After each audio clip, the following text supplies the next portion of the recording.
the subject itself, so that's nice to know. At least it's triggered some thought. It's a controversial subject, so to say, because a lot of it lies unexplored, but at the same time it is one of the most exciting aspects of psychology as it is today. Do we remember the story of Dr. Jekyll and Mr. Hyde? That little novella that was published, I think it's almost 100 years old by now. Yeah? Okay.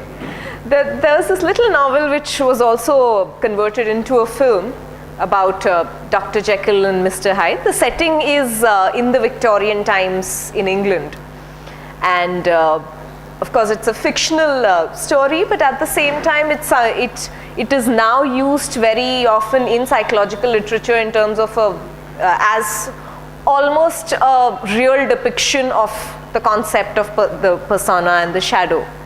The story is about, to give you a quick summary, the story is about this very typical, what we would call a good doctor, Dr. Jekyll, who's very nice, who's very charitable, very good to his patient, very nice at his work, and overall a very respectable citizen. And he's established himself very well in his practice, and in general he's looked up to in society. He's in the setting of the story, he's somewhere in his probably in his middle age, or 40, 50 kind of an age, although the age is not specified. And suddenly somewhere towards the middle of the story, people start noticing in his circle, so to say, a character, a rather dark character called Mr. Hyde. Okay? Now Mr. Hyde is not seen with, but seen in association with Dr. Jekyll very often. And people see Mr. Hyde coming in and out of the house of Dr. Jekyll. Over a period of time they learn that Dr. Jekyll has for some reason turned over his will to Mr. Hyde.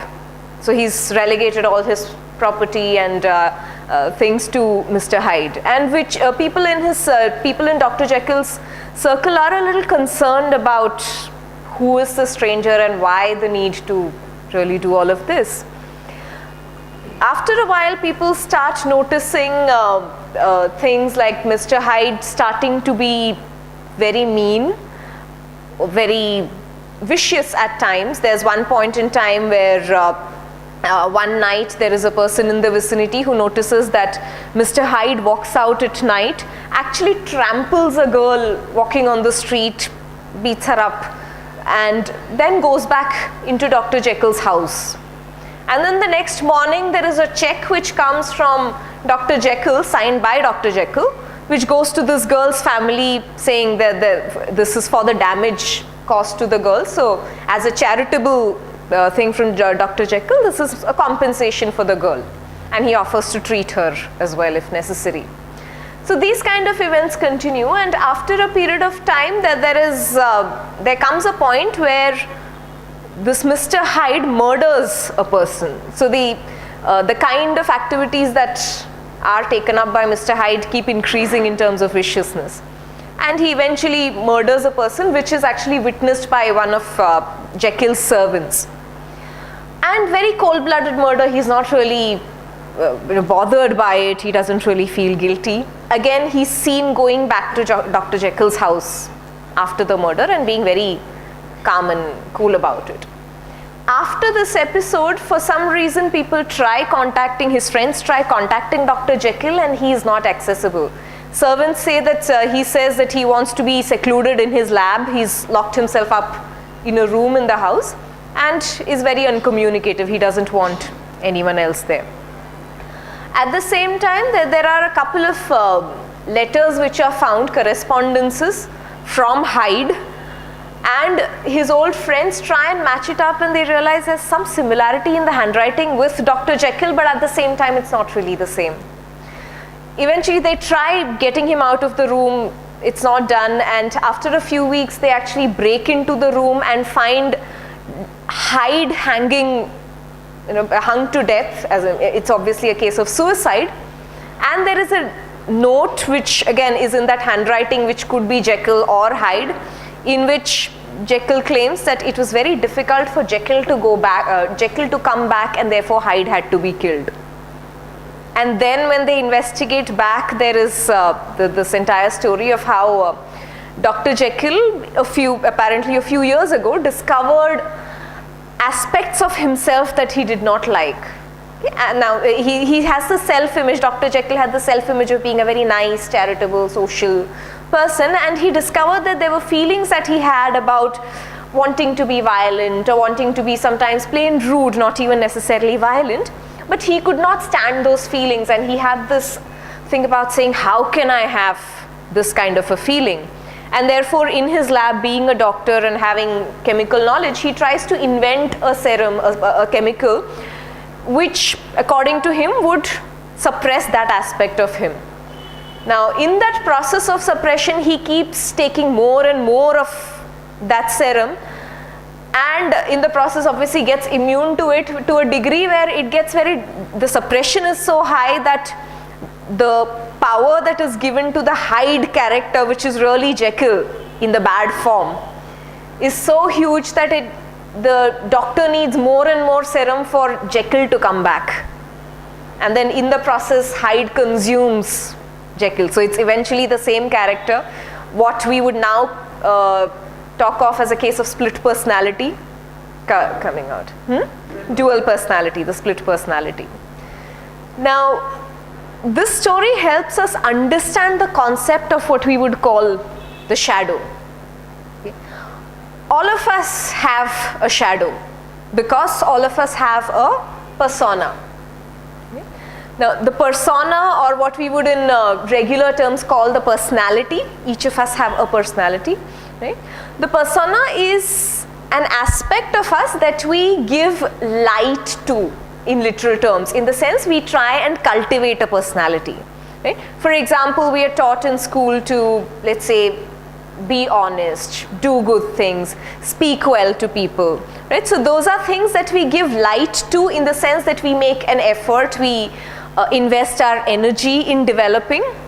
And all of us try and develop, for reasons of our own or due to social pressure, we develop various aspects of our personality. Like we develop, let's say, a quality like honesty or truthfulness. We may develop our creativity, our artistic skills. We may develop, let's say, a certain kind of inclination towards a hobby or a profession. And there are various aspects that we very actively develop. So those constitute our persona. Right? Now what is not given light to is the shadow. Right? Which means, in theory, we encompass everything, the good and the bad, which means if we are honest, dishonesty is very much an aspect of us which we have not chosen to give light to. Right? So there are aspects which which are in balance, in the sense, let's say for example, if you're honest in general, it doesn't mean dishonesty is always in the shadow. It could also sometimes be something that we embrace and say, yes, at times I do say white lies, so it's okay, dishonesty is in me and I'm fine with it. Right? So it's not that every quality that's not expressed is in the shadow, but what is in the shadow is something that is actively repressed. Okay. Another, if you have to look in terms of the representation of shadow in the media, it is, for example, Batman and Joker. That's a very recent thing. The comic series, of course, and plus the movie which brought it out very beautifully. Yeah, the Batman and the Joker, Heath Ledger playing the Joker.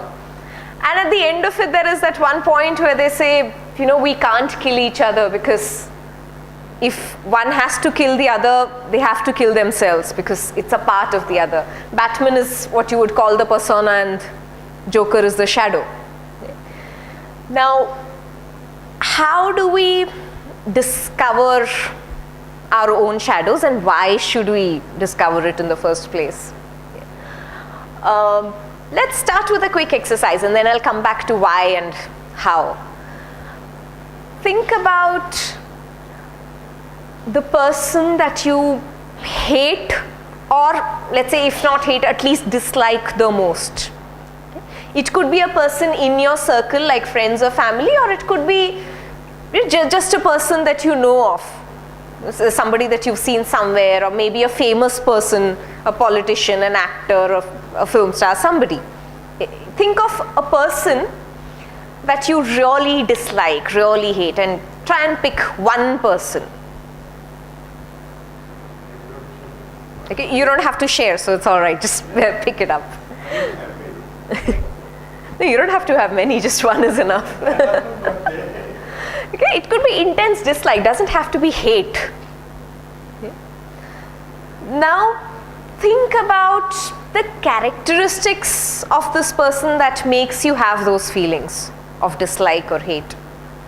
Think about it in as much detail in terms of what is the feeling that's being stirred up in you, what do you feel like doing to the person? What characteristics disturb you? If you had to come face to face with this person in this moment, what would you want to do to that person?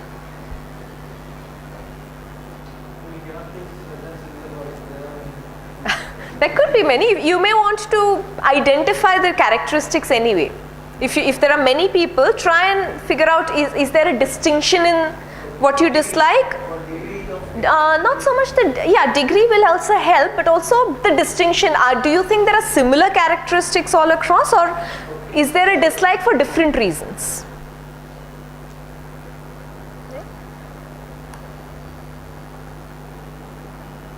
Try and identify as much in detail the characteristic, the quality, the feature that you don't like.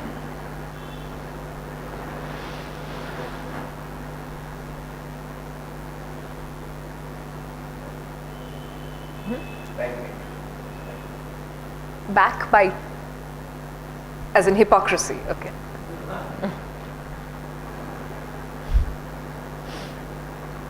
Identified? Pretending as also or being okay. Most of the quality we don't like. Ourselves. No, which is the whole idea of a shadow. So the qualities that you've identified. Now, Jungian as in Carl Jung was a very famous psychologist who developed the concept of shadows. Jungian psychologists would say that the characteristics that you've identified now are those that are in your shadows, right? So let's say if I've identified let's say for example, there was this recent politician someone in Hyderabad who said, made some very inflammatory speech, and let's say I have this very disturbed feeling about saying, no, this person is worthy of hate. Let's say for example, that the characteristic that I have identified of this person is let's say hate speech, openly being violent, verbal violence is what disturbs me, right? So if it's triggering that kind of a reaction that I feel like hating this person, and verbal violence is what is the trigger for me, then that is that aspect which I need to look at. Somewhere there is that aspect in me, and that's something that I need to perhaps go back and embrace. So there is an aspect of verbal violence in me which I am not conscious of, but at the same time it's disturbing me. So if it's reflecting outside of me and disturbing me, then there is something that I need to perhaps address and integrate, and that's why that's in my shadow, right? So what I have given light to, what is in my persona, is being very pleasing, very calm, not being verbally violent, being very courteous to others. So the violence is in my shadow and it's waiting to erupt, and that's why it's causing reaction. If it wasn't disturbing me, it wasn't waiting to erupt, it wasn't as suppressed, then it wouldn't cause a reaction in me, right? So a very easy way of identifying our shadow is to figure out what causes reaction in us, positively and negatively both. But yes, the concept of shadows typically talks in terms of the negative, because those are what we are conditioned to repress. Right? We are conditioned to repress violence, we are conditioned to repress dishonesty. Typically there is a social characteristic there. So therefore, But yes, it's also possible that there are very positive characteristics in the shadow. For example, if you find a person who has very low self-esteem, low self-image, the power is in the shadow, which is a very good characteristic and which ideally needs to be reclaimed. Right? So the shadow can be both good and bad. It's definitely not a dark aspect of us in any case. It's just something that we have chosen not to give light to unconsciously, more likely than not. Okay. Now, so we have individual shadows, and given that we live in a society, there is also a social shadow. So that there would be a family shadow. The families that we live in can have a shadow, which means collectively this group of people tend to repress certain things. There are shadows of countries, there are shadows of the world in general. Right? And how do we see shadows manifesting? For example, in India, the whole slew of rape cases, right, which is a manifestation of the shadow. The idea of sexuality is so repressed that it's bursting out in a very violent way. That's the shadow showing itself up and saying, give me light. Yeah, it is venting out. So what happens is when the shadow gets repressed and you say that no, this is not nice, bury it, that's when it's bound to come back in a rather vengeful or an unpleasant format. Right? Or let's say in terms of the violence in general that is there around the world, or if you look at the kind of violence in different pockets of the world. In some places it is violence due to sheer dissatisfaction, material violence. For example, the kind of violence that's coming up off late in the US with, let's say, all those gunning incidences in schools. Yeah? Racism which is coming up in certain pockets of the world. Religious violence coming up in the Middle East, even in India to some degree. So while there is violence, the causes are very different. So the shadows are very different in different parts of the world. So it helps to understand those regions by looking at what aspect is being repressed. Like in India, the whole idea of sexuality is being repressed, which is coming up through these incidences. In the US, the idea of materialism is, so the capitalistic, materialistic society has been given so much of light to that the idea of emotion is repressed, and therefore the incidences of children being killed or random attacks on people without any particular incidences, because somewhere the emotional aspect by itself is in the shadow because the practical aspect is being given a lot of light. Right? So there are various incidences across the world which can tell us a lot about the collective shadow. But of course the collective shadow is not something that can be directly worked on. It has to be started with the individual persona and the shadow, and therefore it's a quest that has to begin at the personal level and not at the collective level. Eventually, of course, the personal conscious will impact the collective consciousness, but long process there. Why do we need to work on the shadow? Well, several reasons. One is it helps us have a better acceptance of self. It's much easier in terms of not having internal conflicts, because we say that it's more about embracing all aspects of us and saying, all right, I'm also like that and it's okay. The moment I accept it, I don't want to, it's not repressed, then it doesn't seek expression in some unnatural or violent way. Right? So it's more about embracing oneself. It helps in terms of having more balanced relationships, because whatever is there as a part of the personality is revealed and spoken about, and therefore there are no false expectations, there are no assumptions in the process. There are two ways in which a shadow that is not integrated is manifested typically. When I say shadow is not integrated, it is very deliberately suppressed. Right? So when we say shadow, it doesn't really mean that any aspect of ourselves that's unexplored is a shadow. For example, let's say I have never tried mountaineering or cycling. That doesn't mean that aspect, the adventurous aspect of me, is in the shadow. It's just something that I know of and have not tried. Right? It's something which I consciously or at least subconsciously know of and try to suppress. That is what is pushed into the shadow. Okay. So for example, let's say there are times where if I feel like really violent and wanting to do, maybe wanting to pick up something and throw on the floor, but then something reminds me, mom said never do this, so I will not do this. I'll control, I'll take those deep breaths and try not to express my anger. That goes into my shadow. Then that violence is something that is getting repressed, and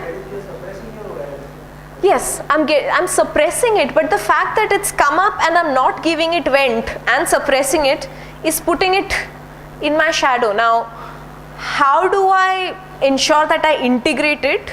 And that integration is essential, because if I push it in my shadow, at some point it will take over. At a point of extreme stress or crisis, that violence will come up in a way where I can't control. Right?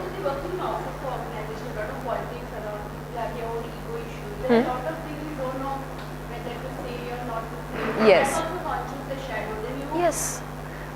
Then that assertiveness goes into the shadow.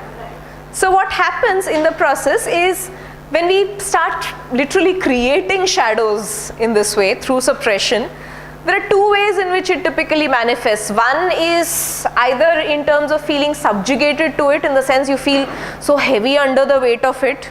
So let's say I'm not able to express myself in a certain environment, office or home. I feel it saps my energy, because I know, oh my God, I have to go to that office again today and face all that politics and still smile at people.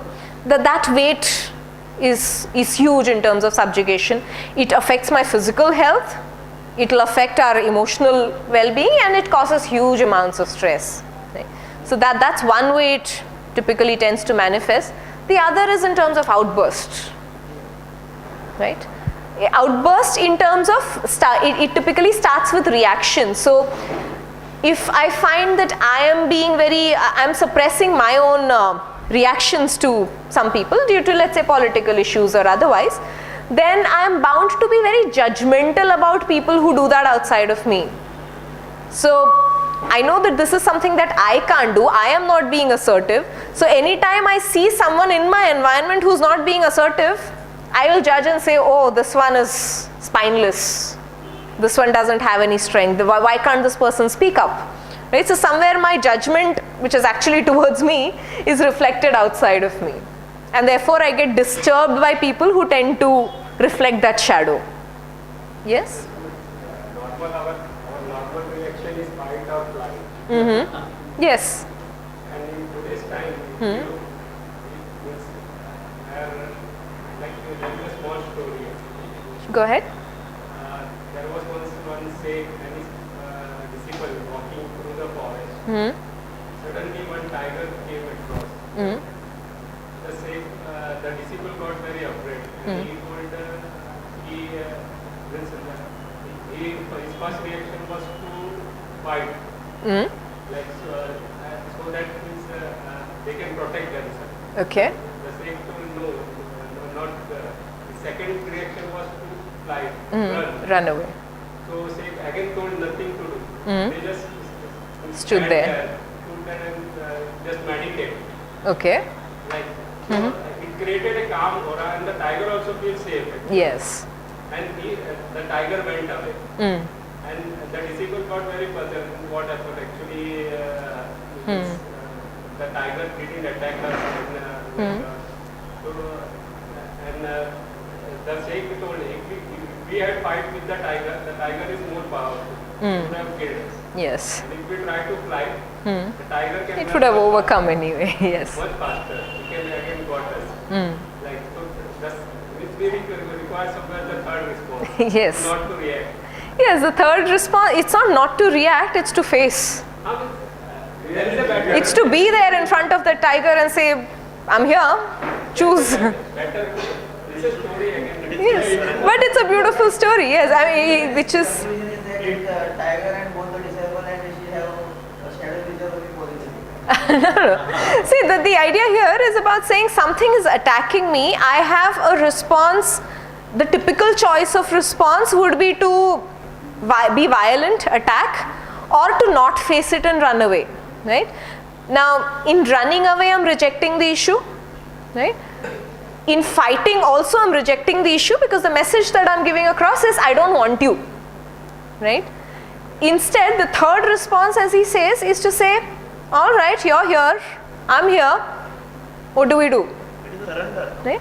It's not so much about passive surrender, right? It's not submission, but it's about saying, yes, I accept you're here. What you're doing is moving from a space of rejection to acceptance and saying, yes, I know you're a tiger, I know what you're capable of, and I still choose to stand here. So it's a very active mechanism and not passive surrender. Which is what typically we need to do with our shadows if we wish to work with shadows. It's a very long drawn process. It's something that it continues throughout your life. It's not a one-step exercise at all. But yes, it's a very fruitful exercise because it brings a lot of completion. It helps us explore aspects of self which could be very positive. It can bring up blocked creativity. It can bring up power in a very positive sense of the term. It can help us overcome a sense of victimhood. It can help us overcome guilt addiction, which is a very common issue. We are more addicted to guilt than we really know of.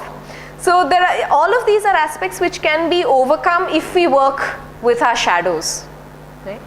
Now, how do we work with our shadow? It's something that is again a long process. I can only what we're doing today is really walking by the banks of a river and saying, yeah, if you step in, you're going to get wet. But how do you wish to step in or not is something that you will have to choose. How do we typically work with shadows? There are several ways. One, firstly, is the idea is to find out what lies in our shadow. How do we find out? One way that we really tried doing here is to find out what triggered a hate reaction in us, what or who, the stuff that we started off with. Right? So that's a good question to all ask us, and it helps to really write down extended answers. Right? Who is it that we really hate or dislike, and why? What qualities or features in that person or what actions of that person cause that reaction of hatred or dislike? That's a very good way to start, because if it's triggering that sort of a reaction, then it's certainly a suppressed shadow. Another kind of a question that we can ask is, are there any typical kind of characters that we see in our dreams? A repetitive kind of a dream or a repetitive kind of a character that tends to appear in our dreams, which is contradictory to our self-image, our waking character. That again is a very good clue as to what is the shadow.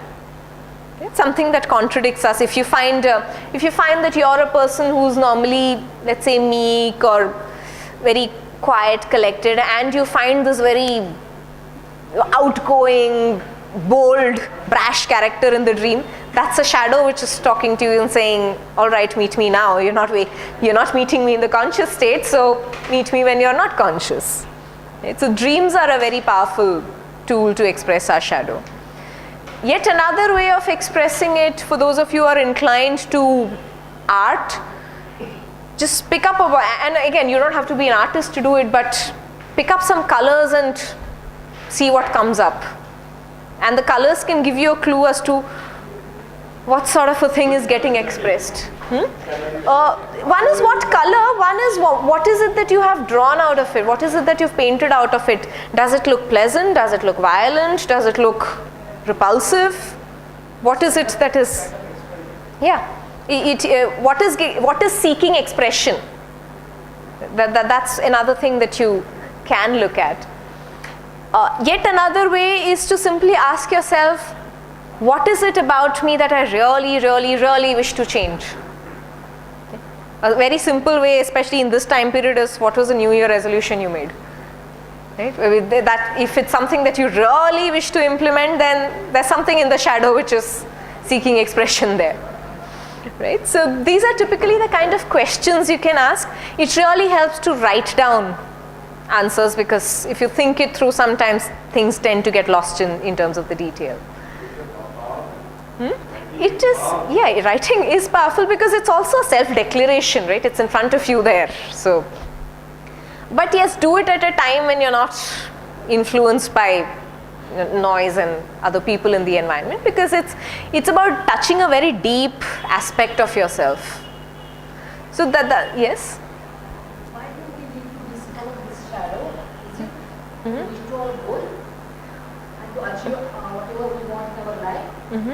What is the purpose to discover this shadow? The purpose, why do we need to work on our shadow is, to put it very broadly, create emotional balance. Okay? Now, if it's not a very suppressed part of a shadow, if it's something like, let's say, I know I say lies sometimes, and I'm okay with that part of me. I'm not really seeking to be an extremely 100% honest person, and I know I lie sometimes. That's okay.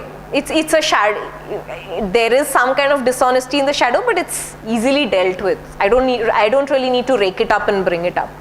But if there is an aspect which I really try to push down, then it's something that has a potential to cause me emotional imbalance, or it can cause internal conflict and stress.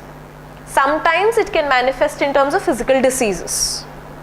Right? Because there's so much of suppression happening somewhere, and any kind of an emotional suppression is stored as a block in the body, somewhere in the body, whichever is the appropriate organ for that block.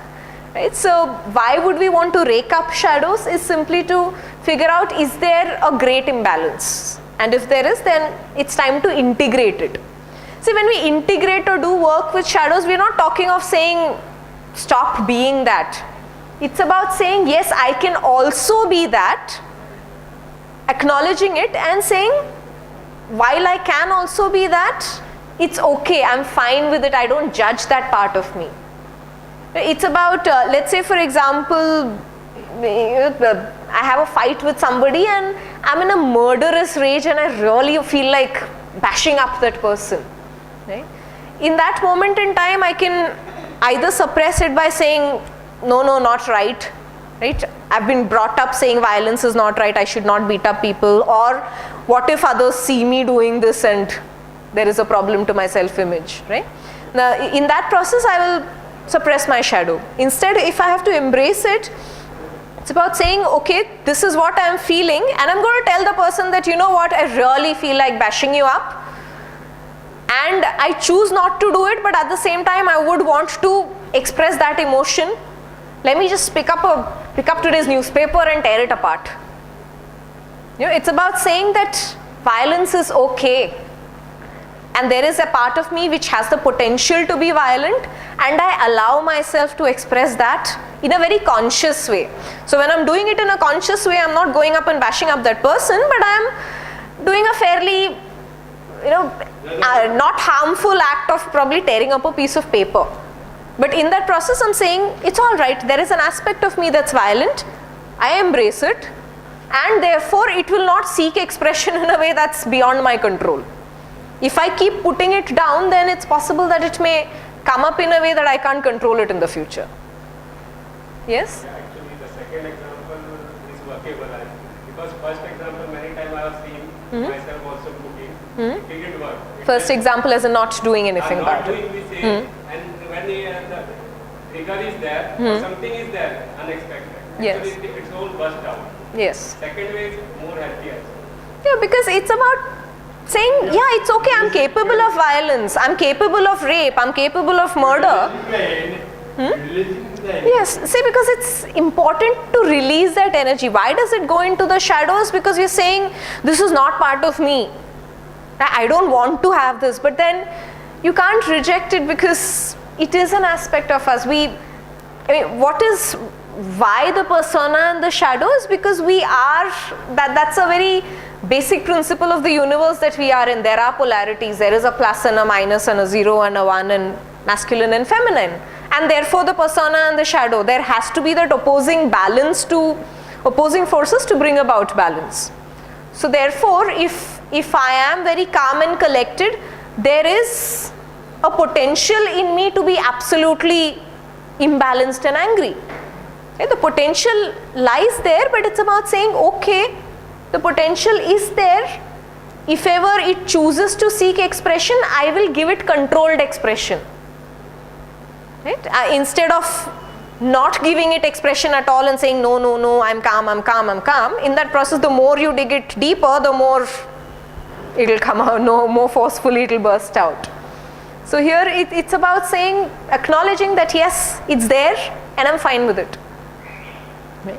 So it's more of a process of engaging with the shadow, a lot of internal dialogue, and about slowly integrating it. It's about assimilating and saying, all right, there is this aspect of me and there is also the opposite of it. It's fine.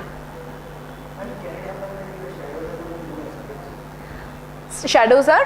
Good aspects. Yeah, shadows can be good aspects also.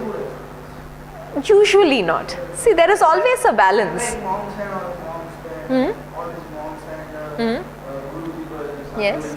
Stated. Yes. according to people, they are very Spiritual guys. Yes. so they don't have any bad thing. So what a shadow reflect. See, if what you're saying is that, let's say you take a character like a spiritual guru or a monk, the persona is very positive, right? Now if the persona is positive, the shadow is the negative. But it's a question about, now it's something that the person himself or herself only would know, that how much of that shadow is integrated. They will have shadow, of course. So if the monk is always forgiving and always very nice, always very peaceful, the opposites are in the shadow. Is it integrated? Is something that he or she would know, and it would reflect in terms of action. So yes, it's okay to be it's okay to have feelings of anger or whatever is the opposite of forgiveness. But it's about processing it when the moment comes and saying, okay, I am feeling hurt about this person. Do I choose to forgive because I am taught to forgive? Or do I choose to forgive by acknowledging that yes, I am hurt, and I will perhaps take steps to ensure that I am not hurt in the future. So if that makes it necessary for me to stay away from this kind of a person in the future, I will do it. In that case, the shadow will get assimilated. No, go ahead. Okay.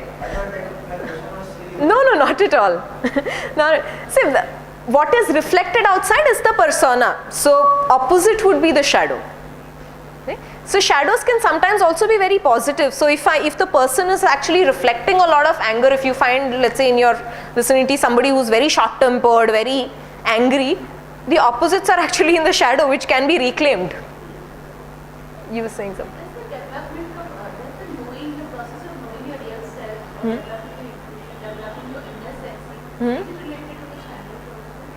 It has an impact on the shadow, because it brings up the shadow for sure. Any kind of process of inner reflection through a spiritual practice or meditation or sometimes just self-dialogue is getting in touch with the shadow.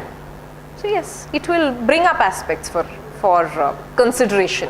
Now after consideration, what you choose to do with it is something that you need to be very aware of, because sometimes socially we are conditioned to repress it, unfortunately. So that's something we'll have to overcome and say, it's all right, I do feel like this, and let me give it expression. It may not be in a violent way, it may not be about going and killing somebody, but at least vocalizing it and saying, this is what I feel.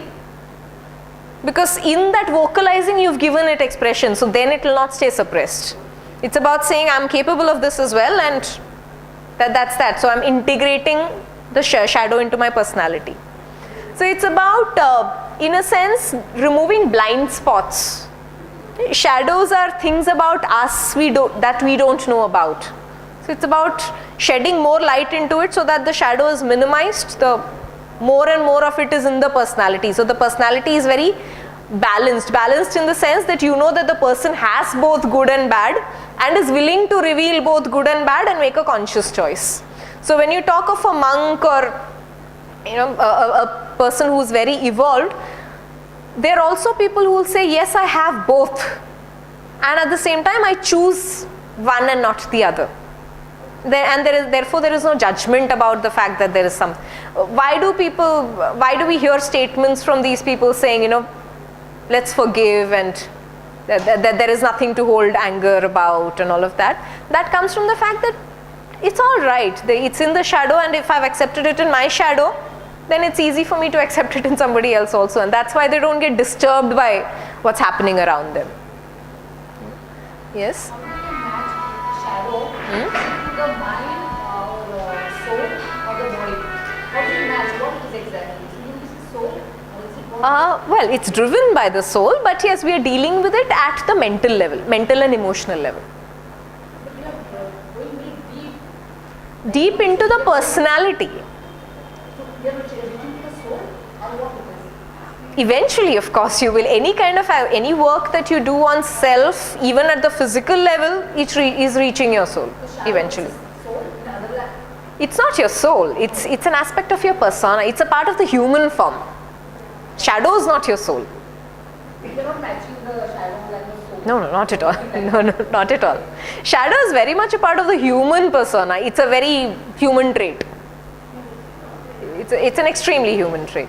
The reason, human specifically, because an animal, for example, wouldn't have a shadow because it doesn't seek to repress. If a dog is angry, it's angry. If it wants to go bite someone, it goes bite someone. It doesn't repress. Right? So the personality and the shadow is assimilated anyway. They don't create shadows. Whereas for us, because of the conditioning, we create shadows. So animals don't have to seek to integrate. We have to seek to integrate. Rule? Well, I'm not too sure of that. That's why, yeah, at least we pretend to be civilized. Yes. So, Morality is an outcome. yeah, morality comes into place, but that's why morality is a dangerous game, because it leads to a lot of suppression.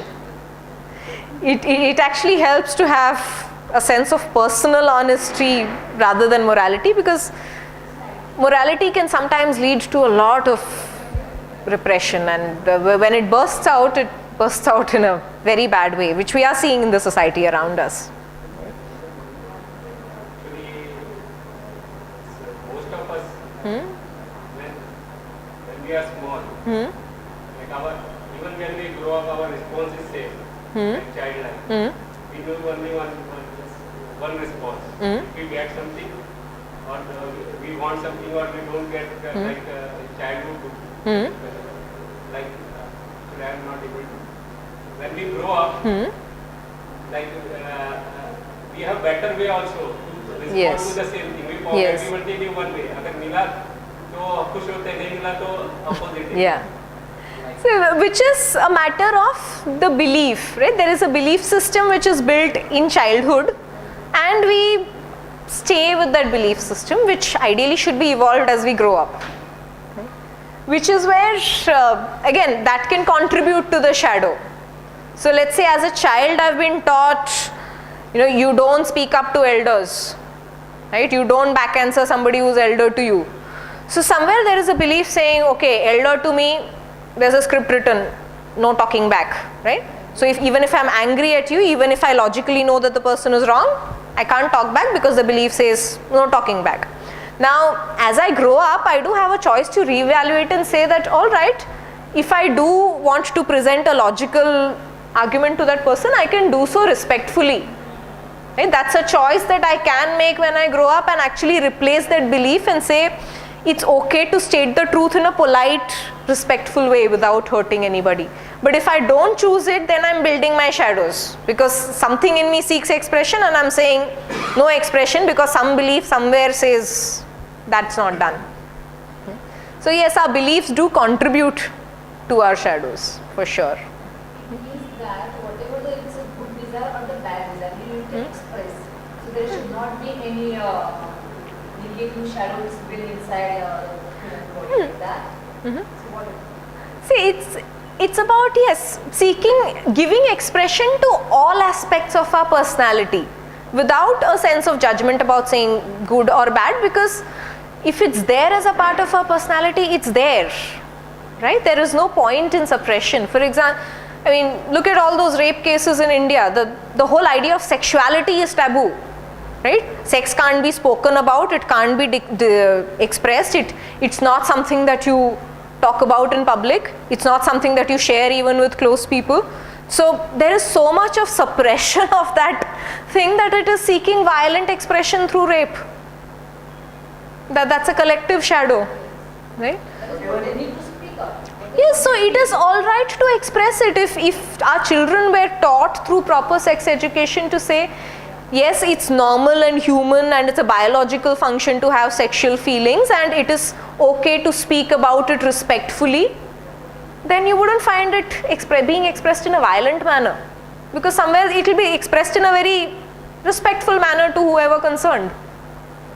Right? And at the same time, when we say expression, it's not forcing your way into it, but also saying that, okay, this is how I feel, and in that expression, it dissipates, that energy dissipates. It's because it's not given expression, it tends to get into something which is very unpleasant. You were saying something. Okay. So, yeah, so we were talking about why engage with the shadow. This is the reason why we engage with the shadow.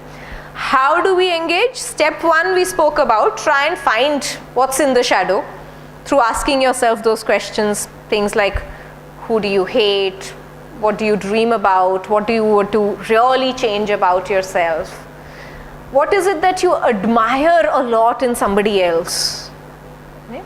Anything external which triggers a response, and a very heavy response. Okay, I'm not talking of a general sense of response. Let's say I think Aishwarya Rai is very beautiful. Now that's a general response. It's not causing an emotional reaction in me. Anything that causes a huge emotional surge in me, positively or negatively, is pointing to a shadow.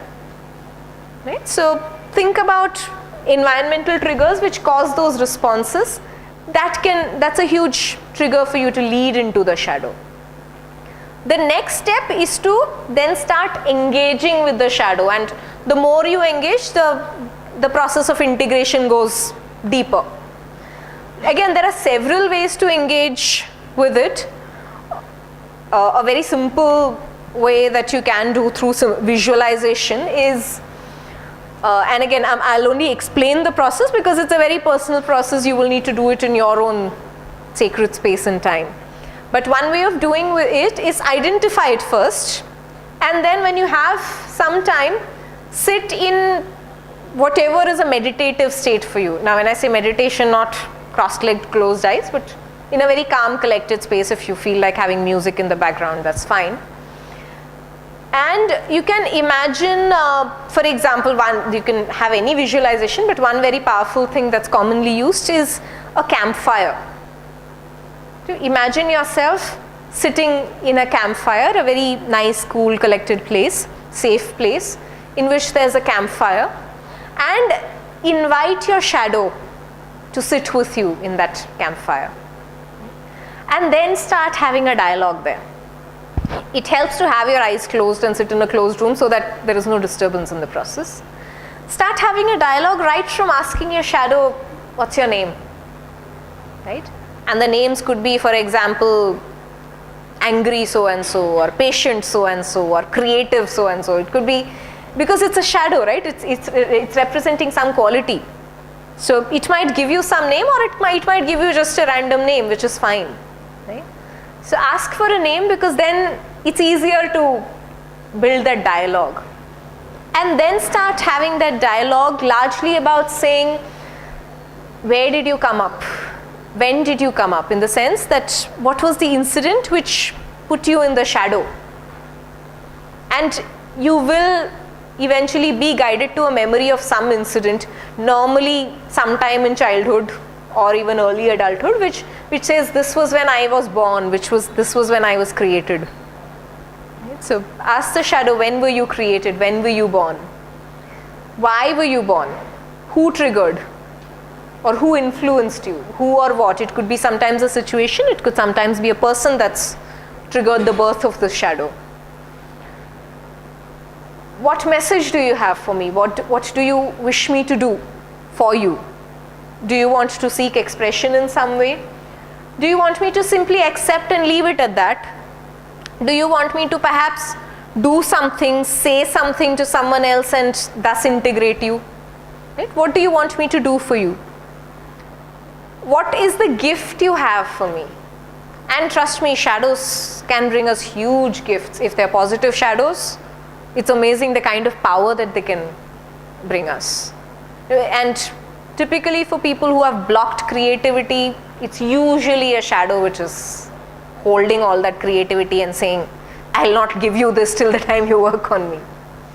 Right? So ask the shadow, what is the gift? And trust your responses. Any thought or emotion that comes to mind during this dialogue is really an answer. Don't question that answer. It is something that you need to reflect on. It helps to actually write it down. Note it down. Don't judge it at that point. Don't say, this is so stupid, I'm imagining this. None of that. Just write down whatever comes up. It's fine. And then in your own space and time, reflect on it and see what is it that the shadow is asking you to do. Right? So the kind of questions you would ask is start with the name, ask who is he or she. Normally the shadow appears in the same gender, normally, but don't block it if you find a different gender, different energy, it's fine. It's perhaps the other aspect of yourself. So even as a female, I would have a masculine aspect to me, so the male shadow can also come up. But usually it's in the same form because it's like an alter ego. So be receptive to anything that comes up and ask, who are you? Why were you born? Who triggered your birth? Why do you stay? Why do you stay in the sense, what am I doing that's making you stay and not really come back to me, integrate or reclaimed? Right? There is some behavior in me where I'm consciously or unconsciously suppressing, and that's why this shadow is still alive. So why do you stay? How do I honor you? How do I honor the gift that you have for me? And how do I integrate? Right? So have this extended dialogue. If you want, write out the dialogues, it helps. If you want, record it, speak it out for yourself and record it, whichever way. But it helps to record simply, record in terms of written or voice, simply because at that point in time you don't want to make any judgments. You simply want to record everything that's coming up and then later sit back and see what is it that you need to actively start doing with it. So sometimes people come up with things like, okay, I need to start painting, I need to start exercising, I need to have a frank talk with this person. Right? It could be absolutely any kind of an answer which is given by the shadow. Trust it and give it a try. Go ahead, do it. And that slowly integrates the shadow back into you.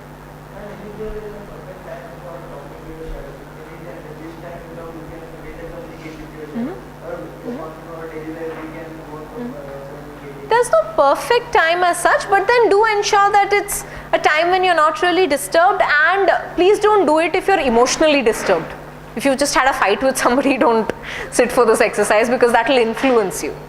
And in that emotionally disturbed state, it's very likely that you will suppress what comes up. So do it in an easy state. There's no particular morning, evening kind of a time. It's not, it's a very personal exercise. So any time is good. Yes, you need a calm, quiet place where you're not disturbed for at least a few minutes while you're having this dialogue.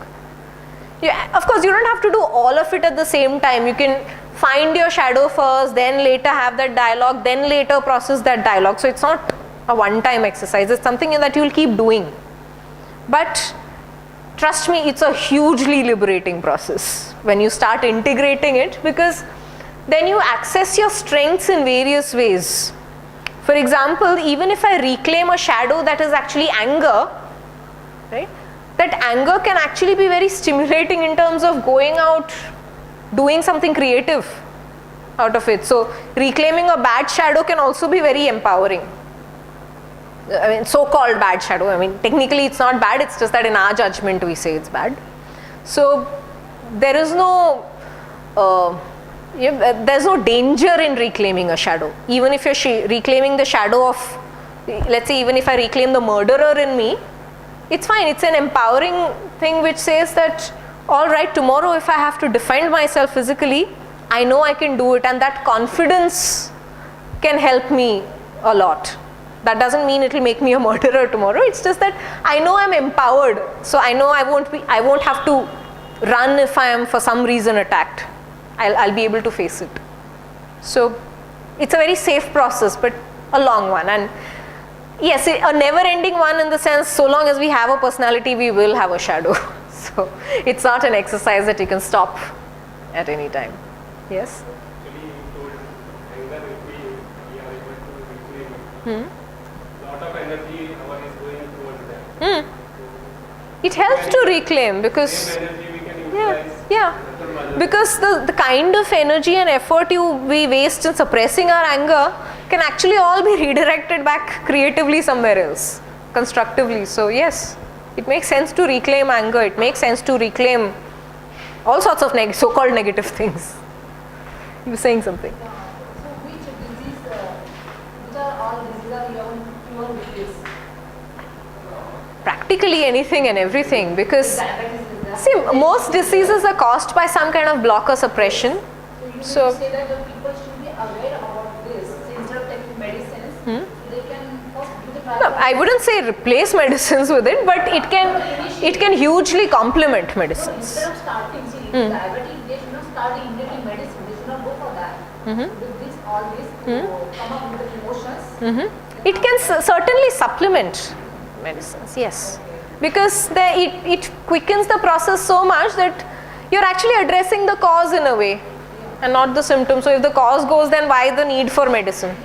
So eventually, yes, it can cure, but yeah, I wouldn't go so much as to say stop medication, because it may really help. Doctors, they are not going to explain about all this. They Yes. just want to start a medicine. They need to be continued for lifelong. The Yes. patients, they don't know.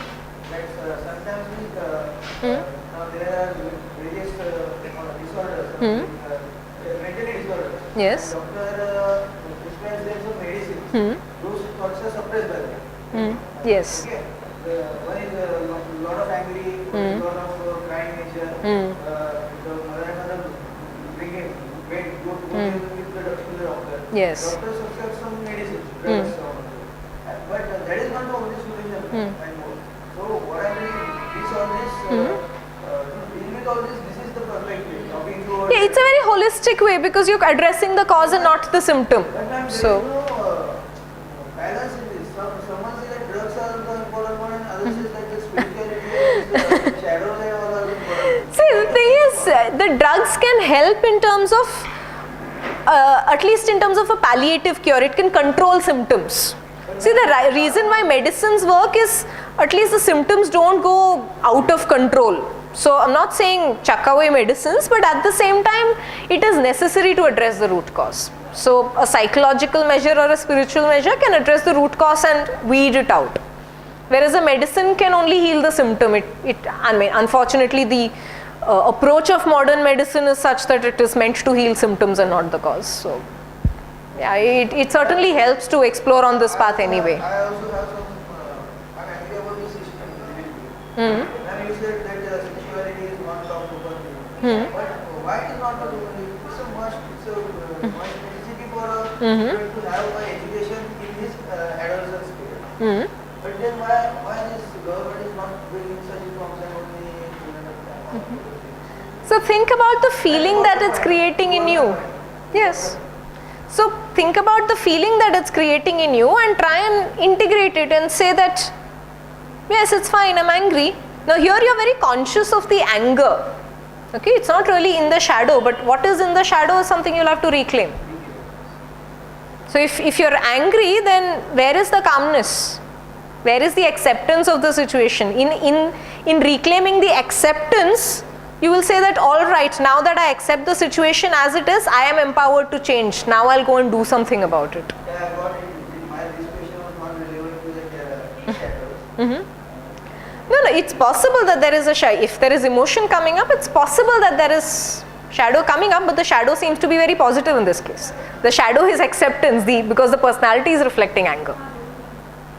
So reclaim that acceptance. Right? So yeah, two-step process. First, find the shadow.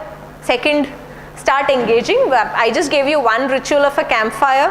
Fire is more used in the sense of the archetypical cleansing mechanism. So it's more something that purifies and therefore reclaims. But instead of a fire, you can use any nice pleasing visual. It could be sitting by a lake or anything that you think gives you calm. Anything, absolutely anything that which brings you in a state of calm and facilitates a dialogue with the shadow. Right? Absolutely anything will do there. Some people simply start writing. They don't visualize, they simply start writing dialogues with the shadow, which is fine. Whichever way it works for you is good enough. One way in which drama therapy works in terms of shadow is actually playing out, acting out. Imagine the character in front of you and act out a dialogue. So if that acting out means that you want to be violent or you want to be nice, whichever way, act it out when you have that space around you. Shadow? Okay. No, I don't really remember. Okay. So there are several concepts in media which I've actually explored it. But yes, the process works beautifully, but yes, it's a lifelong engagement. But a beautiful engagement because it helps reclaim a lot of our strengths in the process. Right, any questions? All right, thank you very much. It was nice engaging with you.